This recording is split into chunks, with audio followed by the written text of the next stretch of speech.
สบายดีพี่น้องสบายดีFCทุกท่านพี่น้องสบายดีสมองสุบอนพ่อๆกันคือเก่าพี่น้องสองน้องนลิน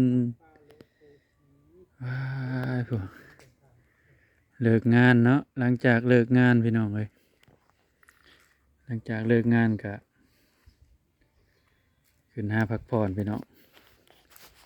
ขึ้นไปหาพักผ่อนก่อนย่างขึ้นเทิงภูได้หมองพักผ่อนก็ได้หลังจากเลิกงานก็ขึ้นหาพักผ่อนกับพี่น้องเลยอืมพระองค์ใหญ่พี่น้องตั้งเจินเทินอยู่กลางภูพี่น้องเลย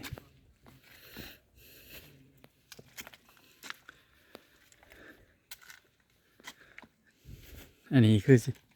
อันนี้จะเป็นทางรถใหญ่ขึ้นนะพี่น้องทางขึ้นมานี่จะเป็นทางรถใหญ่ขึ้นอันนี้สิเป็นลานหมองจอดรถใหญ่ก็ได้พี่น้องหมองหน้าพระใหญ่พระองค์ใหญ่พี่น้อง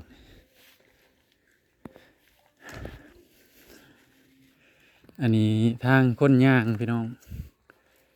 ทางคนย่าง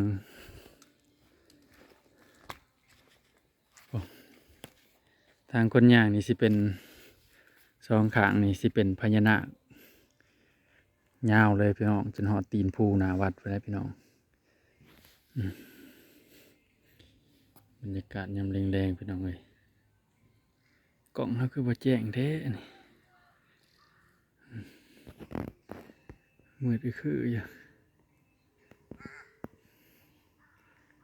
กล่องเขาบ่อยากแจ้งปานใดพี่น้องจังเป็นแนวใดอันนี้สิเป็นกุดคูบาเนาะนี่สิเป็นพญานาคโผล่ขึ้นมาแต่ถ้ำได้นี่เพิ่นเฮ็ดแปลว่าพญานาคโผล่ขึ้นมาแต่ถ้ำเพราะว่าในถ้ำนั้นมีพญานาคเนาะเดินงานฮักก็มาเลาะชมบรรยากาศบริเวณวัดเกิน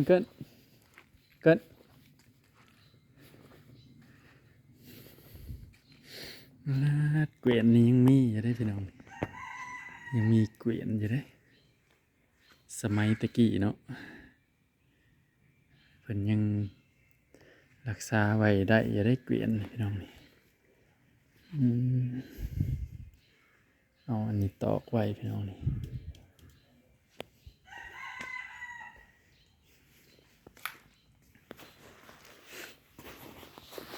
เบิ้งลูกของมันซะกัน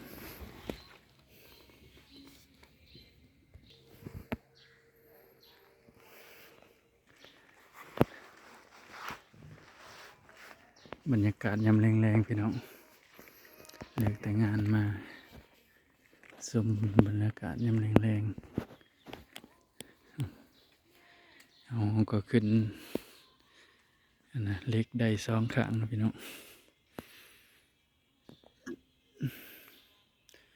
มังกรพญานาคนี่ยาวปุ๊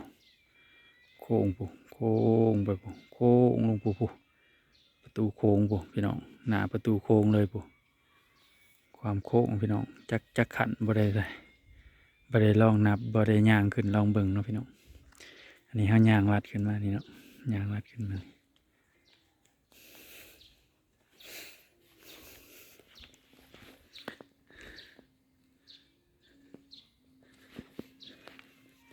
โอ้เพิ่นผู้เฮ็ดอันยักษ์ก็บ่ทันได้เลิกเด้พี่น้องเอ้ยเพิ่นก็เลิกค่ำคือกัน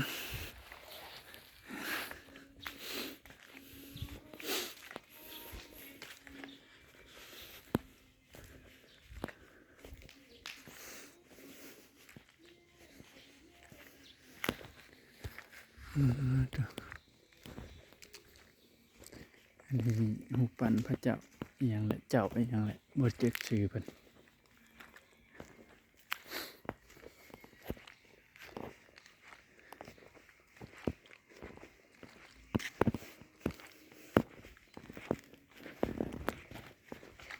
ศาลาห่วมใจไทยลาวไทย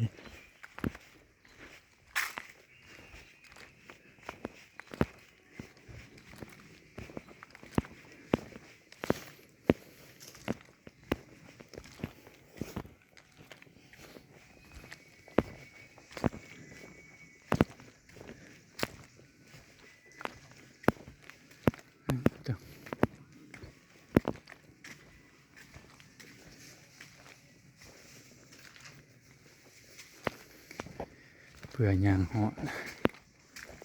อืม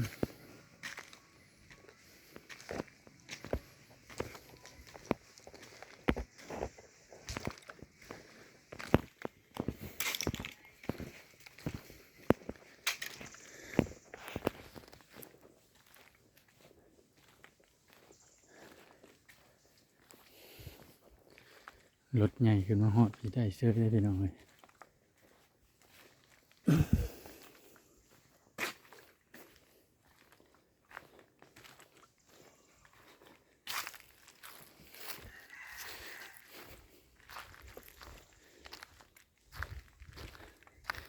ฮอดหมองพักแล้ว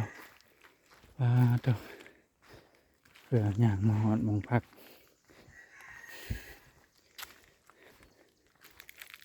เมื่อยหนึ่งเติบเผื่อย่างมาฮอดนี่ก็เมื่อยหนึ่ง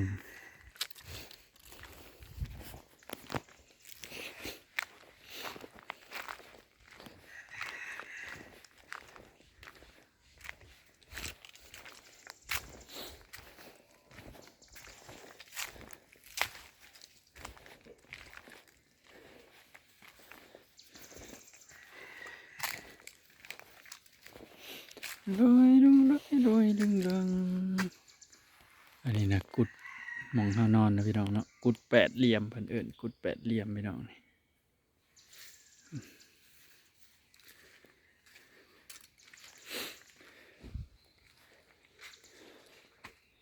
อันนี้หมองสังกะสีมุงไว้นี่สิเป็นถ้ำพี่น้อง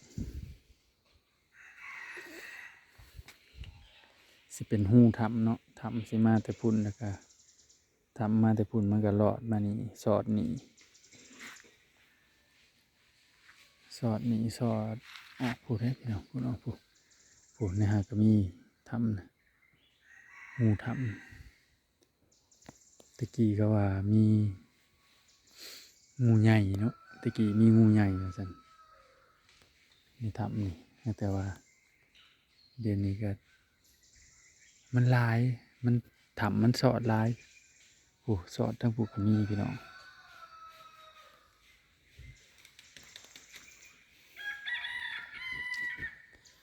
อันนี้เพิ่นอัดไว้นี่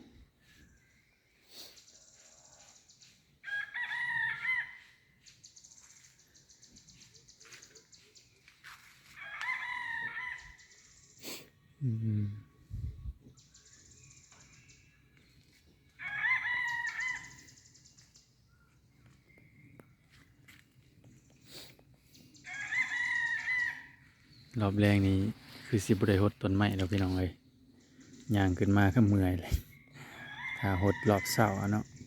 มื้อแรงก็สิหดแต่แถวใกล้กุดนี่แหละแถวตีนกุดนี่แหละแถว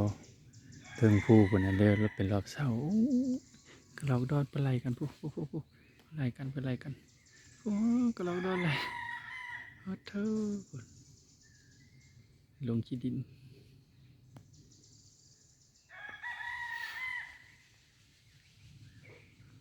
ก็เราดอนไปไล่กันยังมื้อเช้าก็เพิ่นไล่กันโธ่กะลอกดอน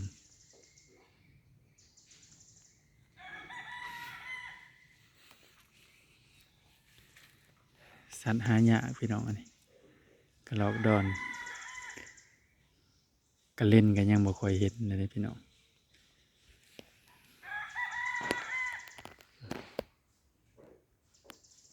เล่นโอ้โหงามไหมเนาะเอาตอนนี้กระโดดมาเชยเลยโอ้โห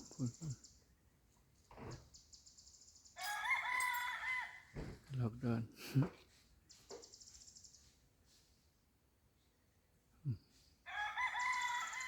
เพิ่นญาติมังไหม้กันเพิ่นไล่กัดกินเด้มันเป็นต้นเกลือเนาะตอนนั้นขึ้นป่าเลยพอโดดดงโอ้โห